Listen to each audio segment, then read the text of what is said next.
രക്ഷ തൻ വചനം, ശാന്തി തൻ വചനം.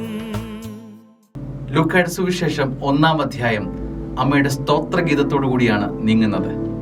എൻ്റെ ആത്മാവ് കർത്താവിനെ മഹത്വപ്പെടുത്തുന്നു. എത്ര തവണ പ്രാർത്ഥിച്ചിട്ടുള്ള ഒരു പ്രാർത്ഥനയാണ്. എന്നാൽ പരിശുദ്ധ അമ്മ ഈ പ്രാർത്ഥന ഉരുവിടുന്നത് തൻ്റെ സങ്കടത്തിൻ്റെ നനഞ്ഞ നിമിഷങ്ങളിലാണ്. കനരനുഭവത്തിൻ്റെ ഉച്ചസ്ഥായി നിൽക്കുമ്പോഴാണ് അമ്മ ഈ സങ്കടങ്ങളെ പ്രാർത്ഥനയാക്കി മാറ്റാൻ പരിശ്രമിക്കുകയാണ്. നമ്മൾ സങ്കടങ്ങളെ ജീവിതത്തിൽ എങ്ങനെയാണ് സ്വീകരിക്കുന്നത്?